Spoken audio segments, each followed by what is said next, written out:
My name is Faye Yeager, and I'm 33. One October night, I was standing in my kitchen in Colorado, waiting for a kettle to boil, when the phone I'd kept quiet for 6 years began to light up and would not stop.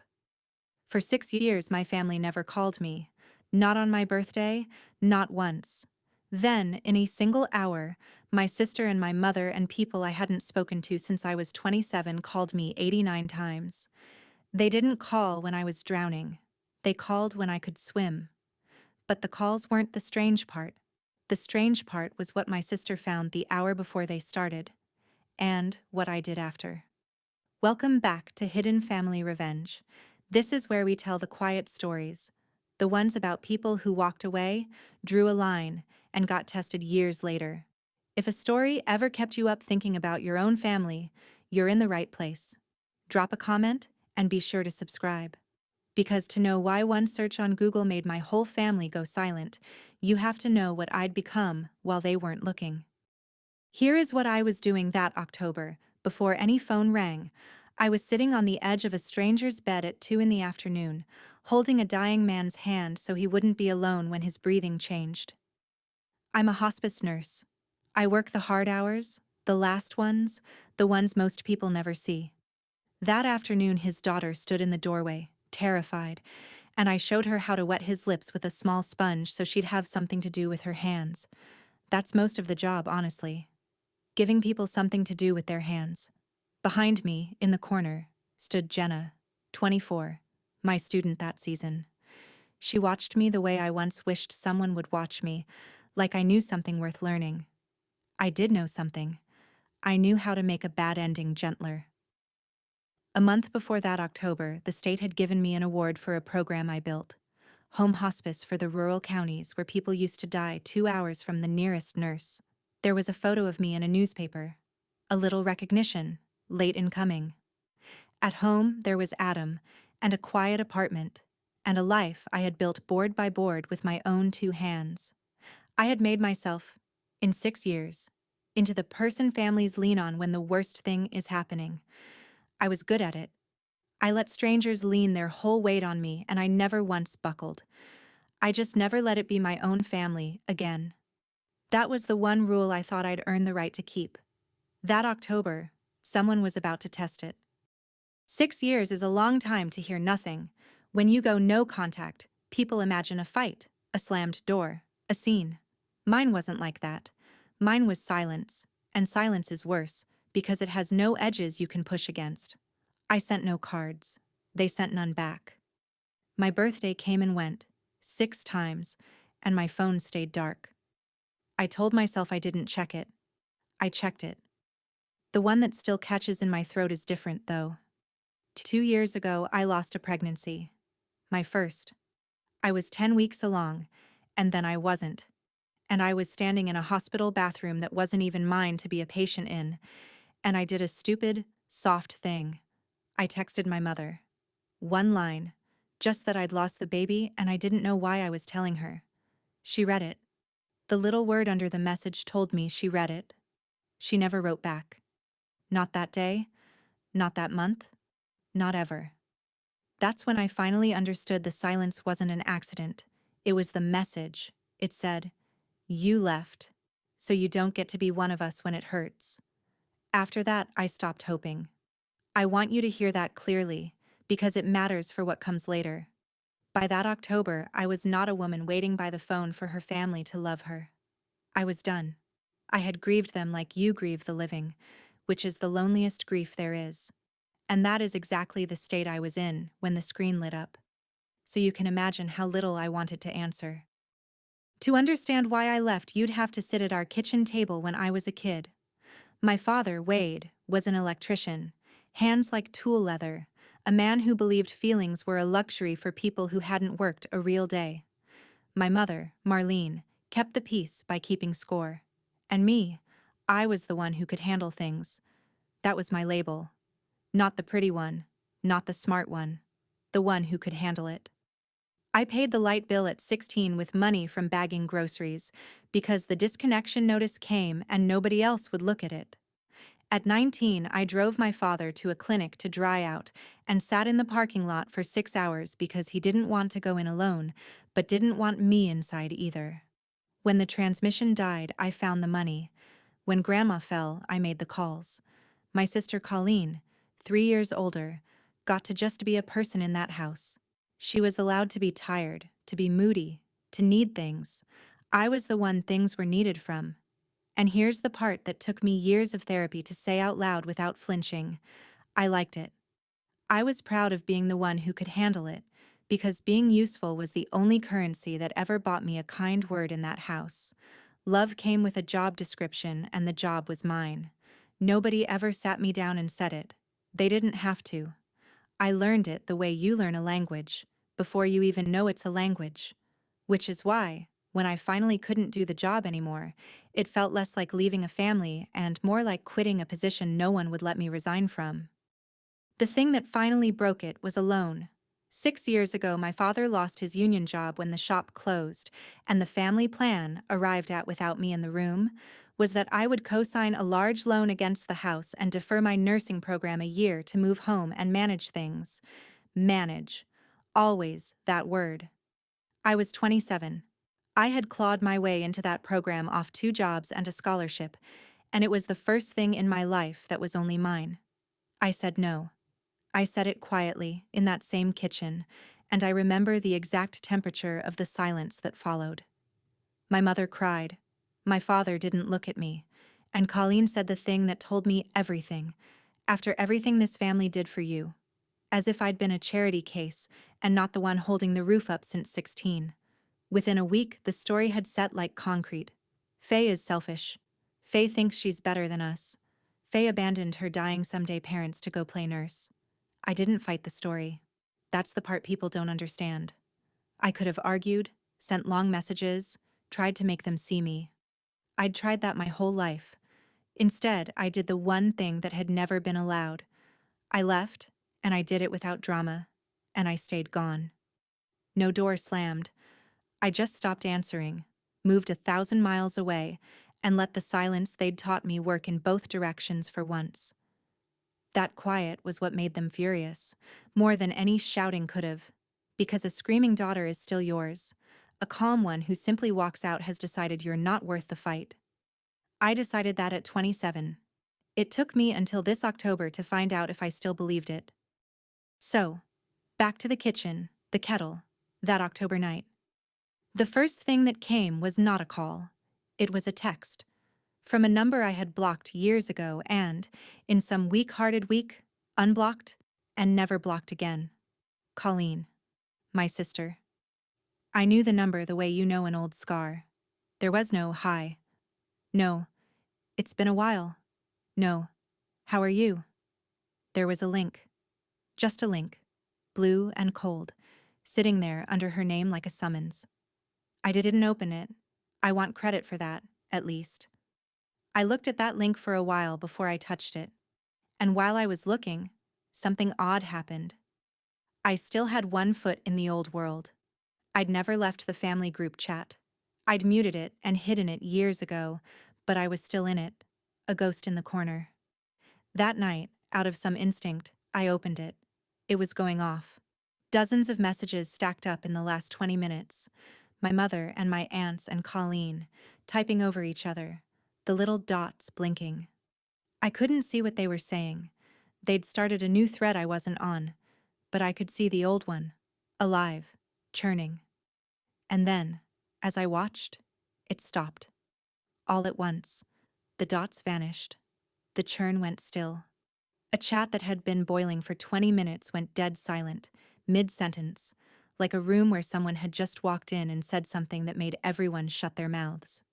I sat there in my quiet kitchen, kettle screaming now, staring at that sudden stillness, and I felt the first cold finger of dread. Something had happened, something big enough to silence a family that never stopped talking, and the only clue I had was one blue link I hadn't opened yet. Adam came into the kitchen because I'd let the kettle scream. He's a calm man, my Adam. He took it off the burner without a word and looked at me looking at my phone, and he said, "Who is it?" I said, "My sister." He knows what that means, or means for me, so he didn't say anything cheerful. He just leaned against the counter and waited. And in that pause, I looked around my own kitchen like I was seeing it from a distance. The chipped blue mug that was mine, only mine. The calendar with my shifts on it. The window with the mountain behind it. 6 years it took me to build a life this quiet. 6 years to get to a place where the phone was a tool and not a threat. Where nobody could reach into my chest and pull. I had a strange, clear thought. Standing there. Whatever was on the other end of that link, it had weight. And if I picked it up, it would be heavy, and it would try to become mine to carry. That's how it always worked. Their emergencies had a gravity that bent me toward them. I'd spent 6 years learning to stand outside that pull. And I actually knew, the way you know a storm is coming from the pressure, that opening the link was stepping back inside the range of it. Adam said gently, "You don't have to look." He was right. I could have deleted it, blocked her again, poured the tea, gone to bed, kept the life I'd built intact and untouched. That was the smart move. That was the move the last 6 years had trained me to make. I put the phone face down on the counter. I even took a breath. I'd spent 6 years learning not to pick up. I lasted about 9 minutes. I opened it. Of course I opened it. The link went to a newspaper website, a regional paper back home, and the page that loaded was an article about a hospice program in rural Colorado, and the woman in the photo, in scrubs, smiling that tired professional smile, was me. My name in the headline, my award, my face, staring back at me from my sister's text message. She hadn't written a single word to go with it. She didn't need to. I understood the whole thing in one breath. Colleen hadn't gone looking for me because she missed me. She hadn't typed my name into a search bar out of love, wondering how her little sister was, hoping I was okay. She'd been looking for something, and she'd found me. And what she'd found was not a sister. It was a resource, a hospice nurse, an award winner, a woman with a steady job and, the article helpfully mentioned, a role-building end-of-life care programs. Whatever was happening back in that house, they had a problem, and they'd just discovered that the daughter they'd erased was, conveniently, the exact solution to it. That's why the group chat went silent. For 6 years, they'd told each other a story about me. Selfish, failed, cold Faye who ran off to play nurse. And that article had just detonated the story. You cannot call a woman a failure while looking at her award. So they went quiet, all of them at once, to rewrite me in real time from villain into asset. I set the phone down. It was still warm in my hand. And then, right there on the counter, face up now, it began to ring. Not a text this time, a call. Then, before I could even reach for it, a second one, stacking behind the first. I did not answer. I stood in my kitchen and I let it ring, and I watched the little counter on the screen climb. My mother. An unknown local number. My Aunt Deb. Another unknown. Colleen again. Someone labeled only as a town exchange I recognized from childhood. They came in waves, a call ending and another beginning before the screen could even settle, voicemails stacking up like planes I refused to let land. Adam stood beside me and neither of us spoke, because there was something genuinely frightening about it. The sheer volume. A whole town's worth of people suddenly needing to reach the woman they hadn't needed in 6 years. The counter passed a dozen, past 30, past 50. Adam finally said low, "Faye, what is going on?" And I said, "I don't know yet," because I truly didn't. Nobody had told me anything. That's the part that still amazes me, looking back. 89 times my phone rang in that 1 hour, my family reaching for me with both hands across 6 years of silence, and not one of them, not in a single voicemail, led with why. Not one said, "We're so sorry. We've missed you. Here is what's wrong." The calls were not an apology arriving late. They were a demand arriving early. I could feel it in the rhythm of them, insistent, entitled. The way you pound on a door you're sure should open for you. Somewhere in the stack was the actual emergency. the real thing that had set all this in motion, and I would have to dig for it like it was my job to earn the explanation. 89 calls, and not one of them was, "I'm sorry." I finally turned the ringer off, not because I'd decided anything, but because I couldn't think with the phone screaming that the whole family loved me now that I was useful. In the sudden quiet, one voicemail notification sat on top of the pile, from my mother. That one I would listen to. I played my mother's voicemail on speaker, standing very still, the way you brace before a cold shower. Her voice came out older than I remembered, wet at the edges.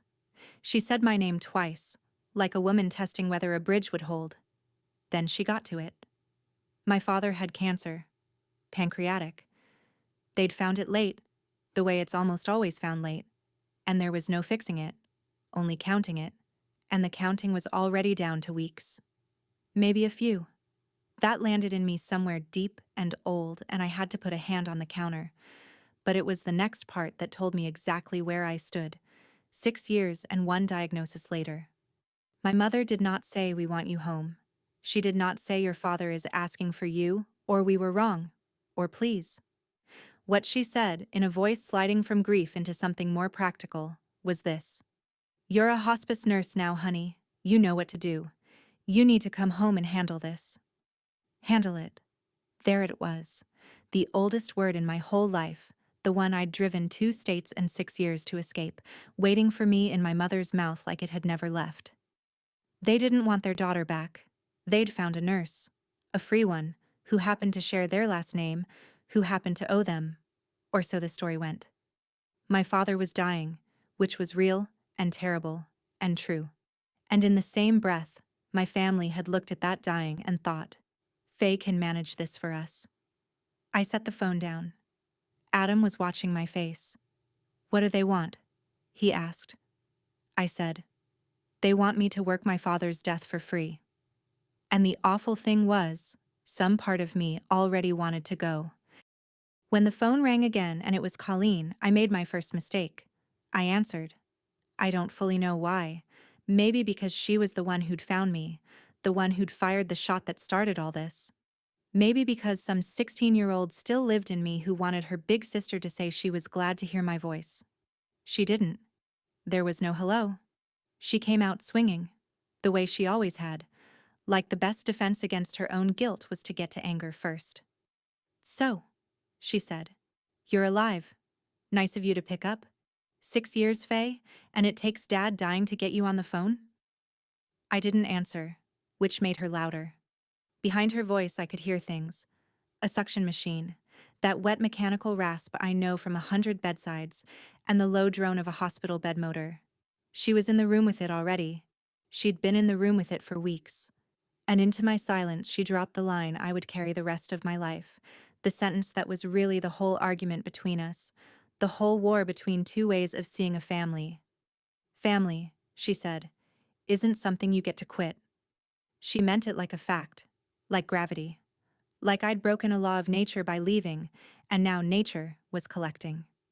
And here's what I understood. Standing in my quiet kitchen with my sister's exhaustion crackling down the line, this was not a reconciliation. Nobody on that end of the phone had spent this month missing me. They'd spent it drowning, and then they'd found a life raft with my face on it. I said carefully, I need to think. Colleen laughed, short and bitter. Think, she said. Right. You do that. He doesn't have time for you to think. And she hung up on me. That night I said no, not to her. She'd hung up, but to the pull. I said it to Adam, and to the dark ceiling, and to the 16-year-old in me who'd never once been allowed to sit down. I said, I am not going to sprint toward that house the second they pull the alarm. I've done that my whole life. I did it at 16 with the light bill and at 19 in that parking lot, and at 26 with the transmission, and every single time it taught them the same lesson, that Faye comes when called, that Faye handles it, that Faye's love is a thing you can summon by needing her badly enough. If I got on a plane tonight, out of guilt, out of that old reflex, I would be proving the whole ugly thesis of my childhood true. Adam held my hand and said, You don't owe them your body and your job and your peace. You know that, right? And I said, I knew it. And I did know it.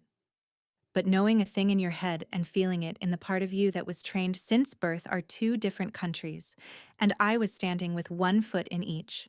Because here's what kept me up, staring at that ceiling long after Adam's breathing went slow, and even beside me. I know exactly what a bad death looks like.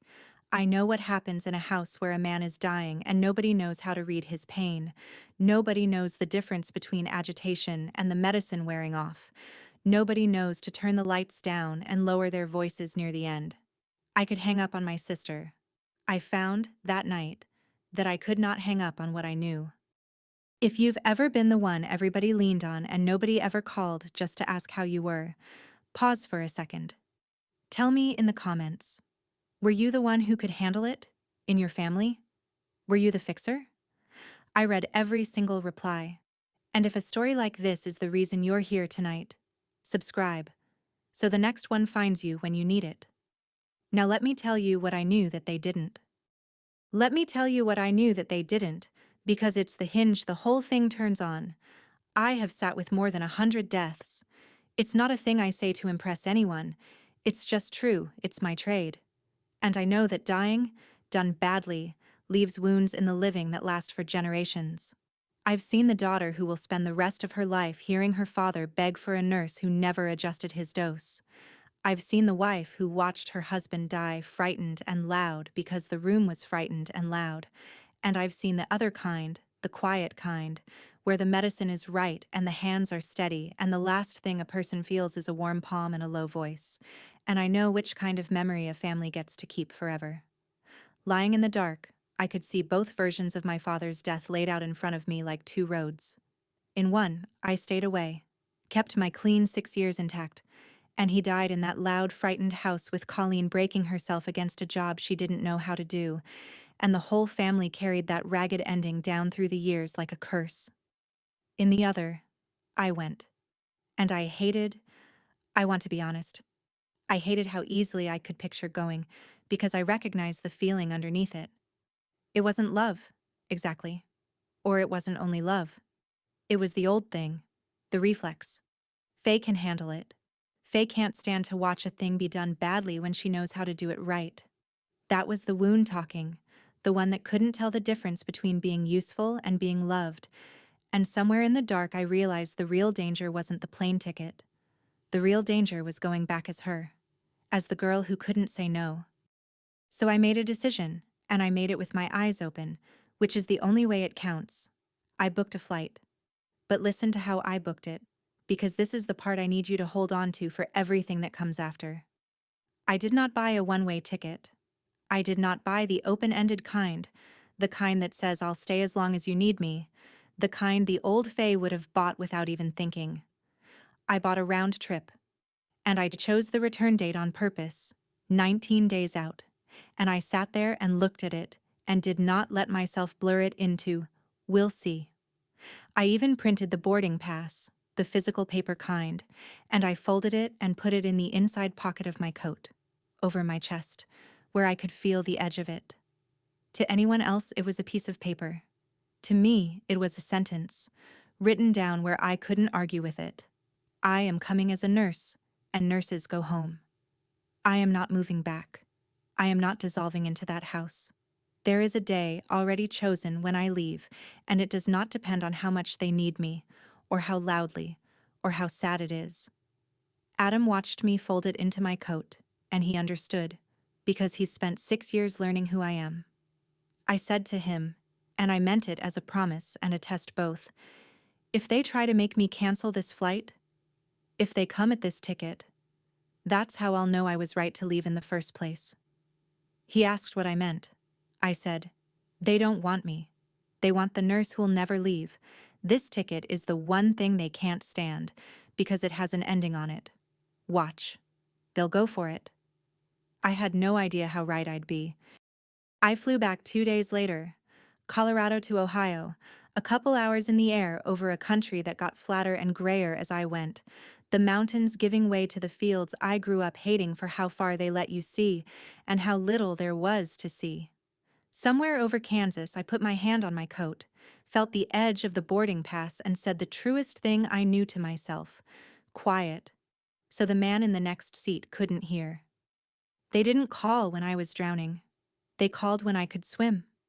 I said it like a nurse checks a dose. To stay clear. To stay clean. Because I had a plan, and the plan was a good one, built out of everything my trade had taught me. When you walk into a dying stranger's house, you care for the patient, and you do not let the patient's family run you.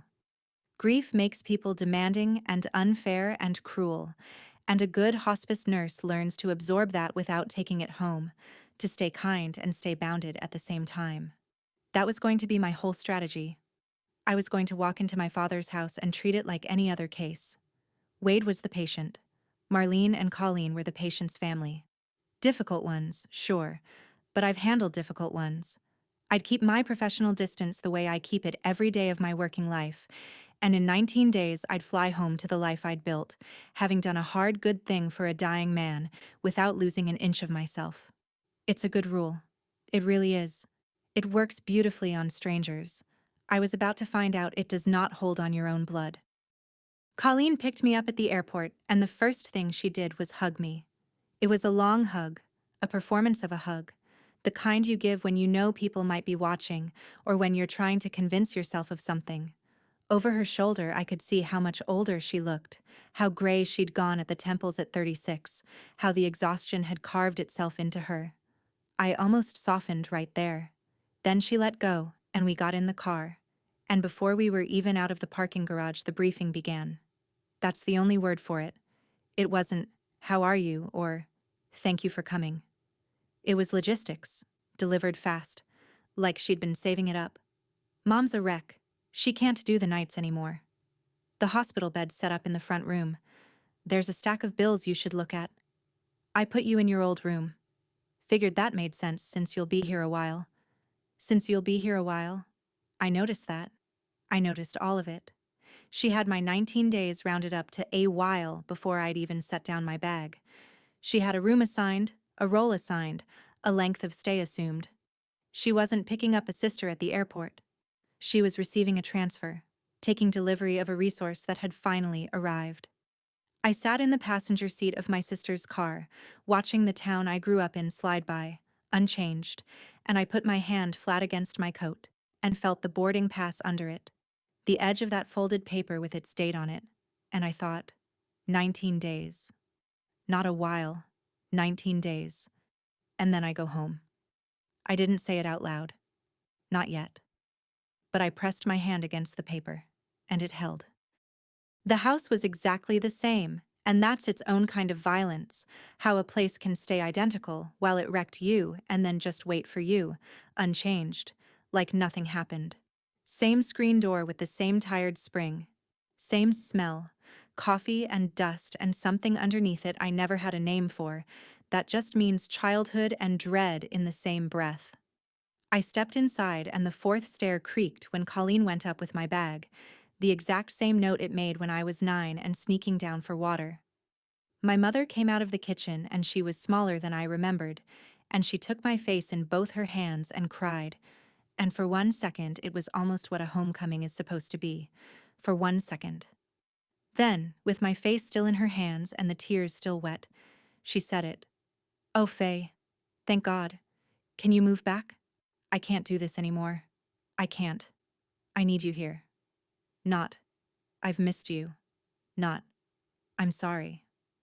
The third sentence out of her mouth, before I'd taken off my coat, was already the ask. Already the whole question of my life laid on me at the door like a coat they wanted me to wear. Move back. Take it over. Be the one who handles it. I stood there in this entryway with my sister's footsteps overhead and my mother's hands on my face and, from the front room, a sound I knew in my bones. The slow, labored, wet rhythm of a person breathing near the end of breathing. My father. 20 feet away, behind a door I could see the edge of. I had sworn, at 27, that I would never walk back through this house again. And now here I was, coat still on, my hand already reaching for the front room door. I opened the door and there was my father.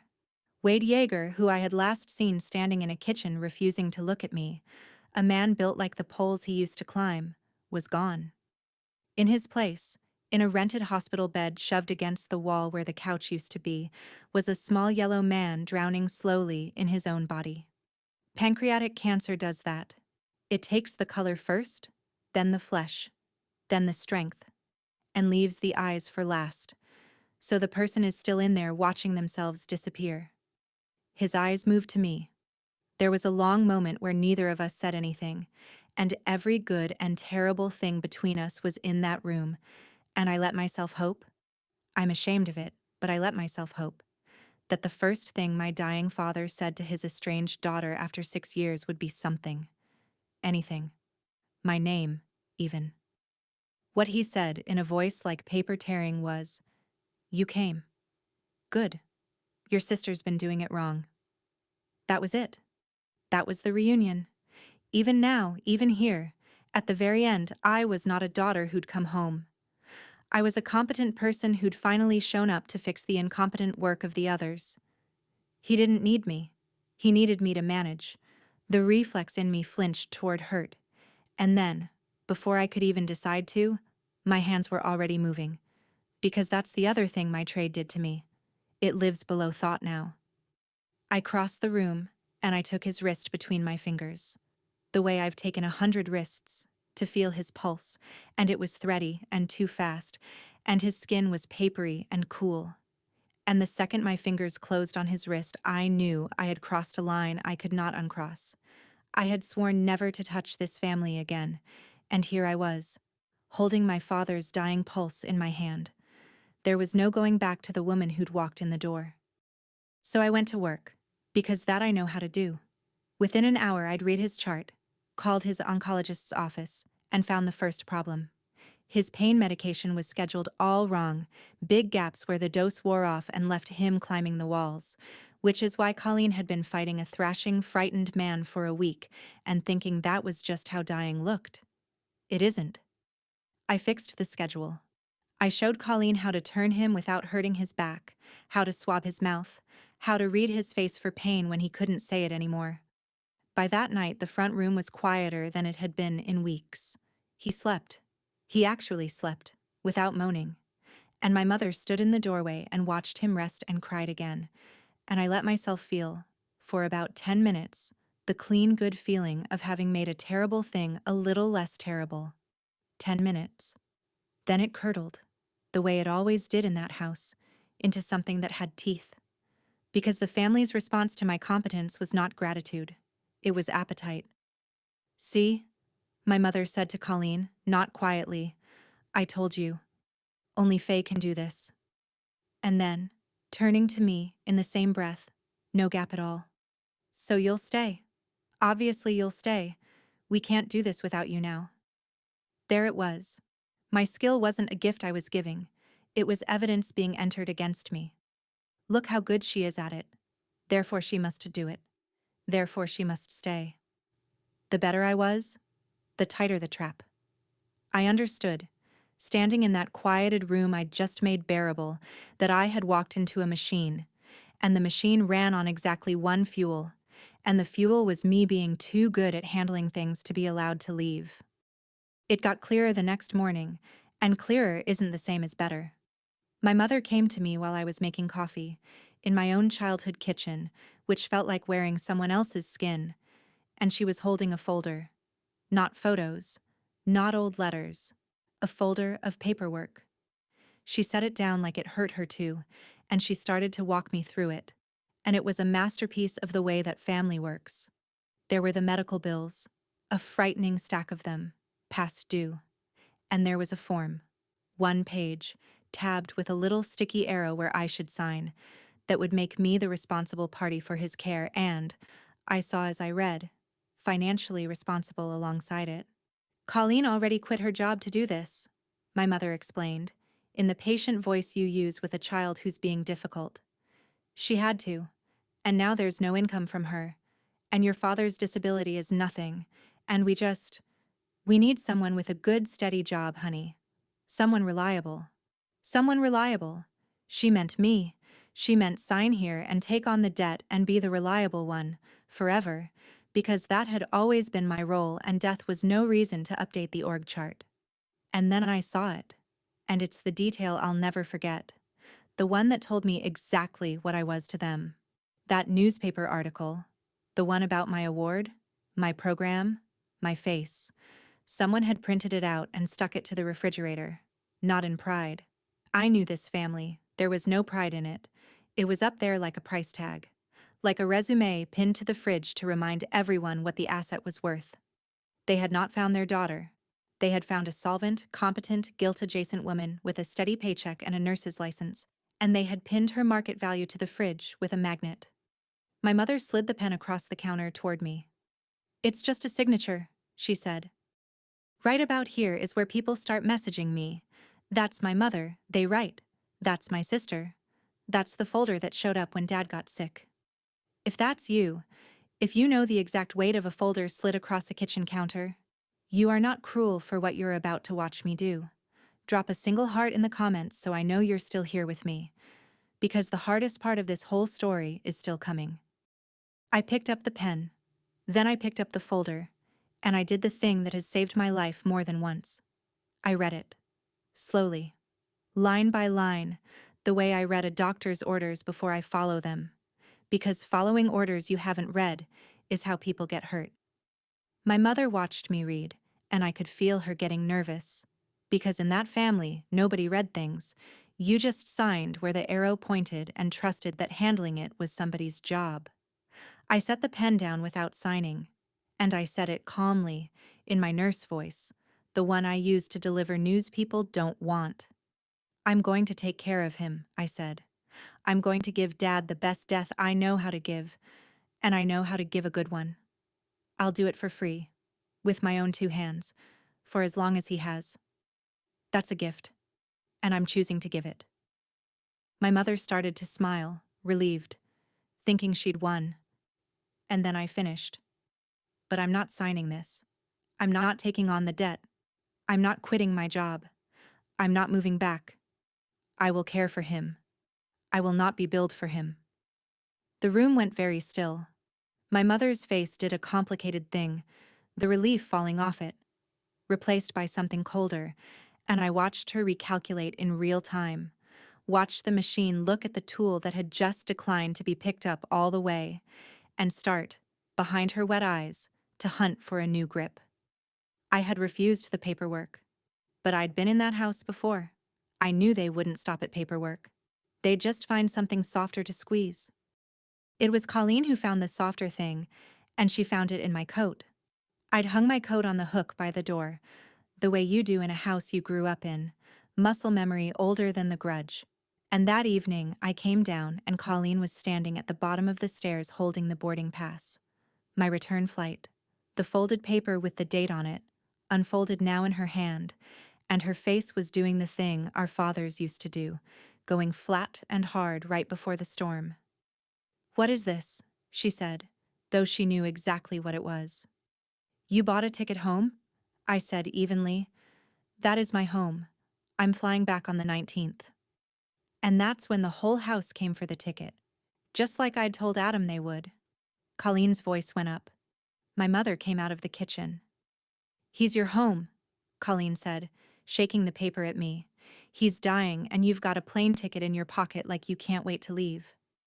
As if a woman who'd flown across the country to sit with her dying father was the villain because she also intended, one day, to leave. As if the ticket proved I was still the same selfish Faye from the story, when really it proved the opposite.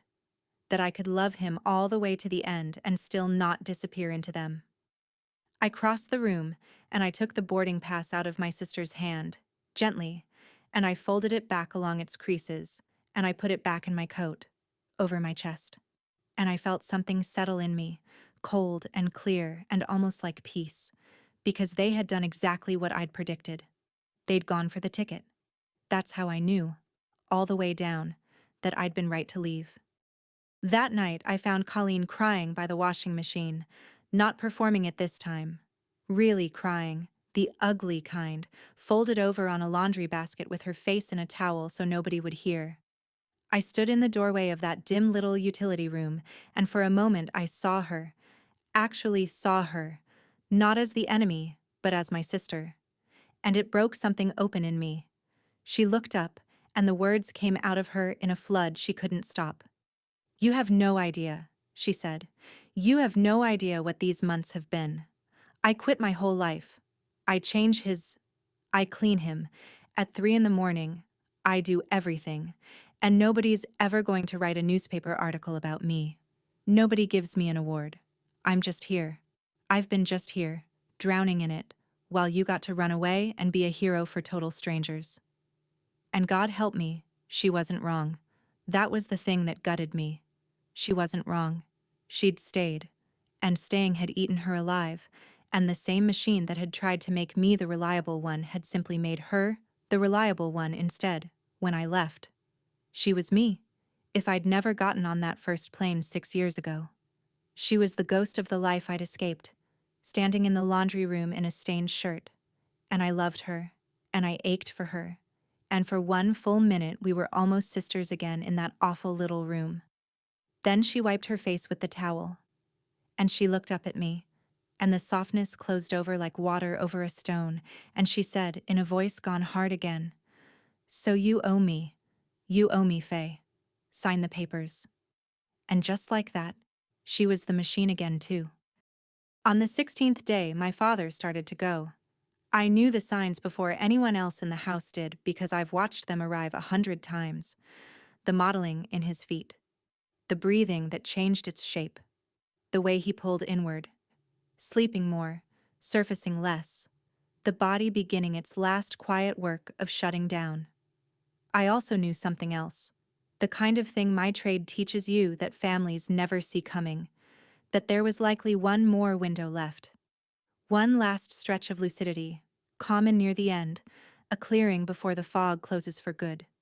Maybe an afternoon, maybe only an hour, when he would be awake and himself and able to speak. After that, there would be no more words from him, only breath, and then not even that. So I did what a good nurse does. I told the family. I said gently, "It's close now. If there's anything anyone wants to say to him, or hear from him, it needs to be soon. He may have one clear window left, and then he won't be able to talk anymore." And I watched them gather, my mother and Colleen and a couple of aunts who materialized from around the county, all of them clustering toward that front room for the moment they'd been waiting for, the deathbed scene, the reconciliation, the closing of the book. And I stood at the edge of it, and I made myself admit the thing I'd been hiding from since the airport. I wanted the window too. Not for the family. For me. 6 years I'd told myself I was done, that I expected nothing, that I'd grieved them already. And here I was, hoping, hating that I was hoping, that in his last clear hour, my father would finally say he was sorry. The window opened the next afternoon, gray light coming flat through the front room curtains, the whole family pressed into a space that used to hold a couch and a TV, and now held a dying man and everyone who wanted something from his last clear hour. My mother sat closest, holding his hand. Colleen stood at the foot of the bed with her arms crossed over herself like she was cold. The aunts hovered near the wall. And me, I was in the corner, in the worst possible spot, the spot I'd spent my whole life in, occupying both roles at once and hating both. I was the nurse, watching his breathing, timing the window, ready with the medicine, and I was the daughter, standing off to the side, waiting like a child to be seen. Everyone in that room was watching my father, waiting for him to surface, but I could feel that half of them kept glancing at me too, because I was the solution, and the solution had to be present. My father's eyes opened, and they were clear. Clearer than they'd been in days. He looked around the room slowly, taking us in, landing on each face. And there was a hush so complete I could hear the rented bed motor and the tick of the radiator and my own heart. This was it. The window. The one clear hour. Whatever he said now was the last thing he would ever say, and everyone in that room knew it, and everyone was braced for it. My mother squeezing his hand, Colleen's jaw tight, the aunts leaning in, and his gaze traveled across all of them, past all of them, and came to rest on me in my corner. He wet his lips. He was going to speak, and I realized I had stopped breathing. My father looked at me from the bed with his last clear eyes, and I stood in the corner with 6 years of silence in my chest, and a boarding pass in my coat, and a stupid, undying 16-year-old hope in my throat, and he said the last real thing he would ever say to me. It was not, "I'm sorry." I want to be precise about this, because I've replayed it 1,000 times and it never changes. He gathered what strength he had, and he looked right at me, and he said, "Stay. Move back home. Take care of your mother when I'm gone. You're the strong one, Faye. It's what you're for." It's what you're for. Not who you are. What you're for. Even now. Even here. In his last clear hour with everything else stripped away. The truest thing my father could find to say to his dying side daughter was a job assignment. He wasn't cruel about it. That's the part that undid me. He said it almost tenderly, like he was giving me something. Like being the strong one was a gift and a crown and not the yoke it had been my whole life. He genuinely did not know the difference. He had never known the difference. And in my head, clear as a struck bell, I heard the whole month ring out. 89 calls, and not one of them was, "I'm sorry." And I understood that there had never been going to be an apology, not from him, not from any of them, because in their language what he'd just said was the apology. "Come home and be useful" was the closest to "I love you" that this family had ever learned to say. My mother took it as her cue. "You heard him," she said softly, and Colleen was already reaching for the folder on the side table, sliding it toward me across the blanket, the pen on top of it. "It's what he wants, Faye. His last wish. Just sign it." So there it was. The whole choice, laid across a dying man's blanket. On one side, the thing I'd wanted my whole life and had flown across the country still secretly hoping for. A place in this family, a father's approval. The sentence "come home" that a lonely part of me had never stopped wanting to hear. All I had to do to take it was pick up the pen, sign the folder, quit my life, dissolve back into the machine, be the strong one, be what I was for, forever.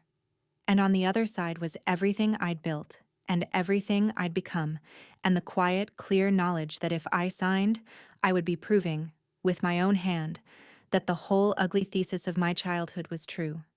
That my love was a thing you could summon by needing me badly enough, that I was only ever worth the handling I could do. I looked at the pen. I looked at my father's face, waiting.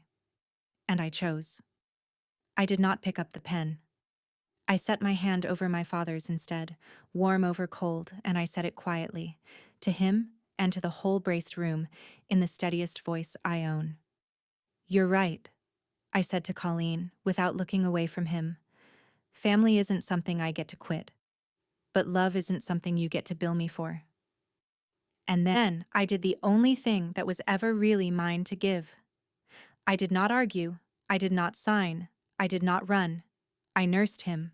I checked his pulse and read his breathing, and I told my mother, gently, to lower her voice, and I turned the lamp down so the light was kind, and when the pain crossed his face, I gave him the medicine at the right time in the right dose, and I held his hand through the long, slow hours as the window closed and his breathing gentled, and finally, near midnight, stopped. I gave my father a good death with my own 2 hands, freely, because I chose to, not because I owed it. And in the same hour, holding his cooling hand in that quiet room, I let go of the apology that was never going to come, buried my father and my last hope of belonging to them, both at once. In the dark. He died a little after midnight, and the house filled up with the sounds it makes. My mother's weeping, the aunts on their phones, the machinery of a family closing ranks around a death and, already, around the questions that come after it. The funeral, the arrangements, the house, the debts, the endless handling. I felt it start to reach for me, that current, the assumption humming in the room that of course Faye would stay now, of course Faye would manage all of it. The funeral and the paperwork and her mother, because he'd asked, and he was dead, and now it was sacred. I stood up from the bed. I straightened his blanket one last time, the way I do for every patient. A small courtesy for the body that housed a person. And I took my coat off the hook, and I reached into the inside pocket and I took out the boarding pass. The 19th. 2 days away. Colleen saw it in my hand and she moved to the doorway, blocking it, her face wild. "You're leaving?" she said. "Now? He's not even cold and you're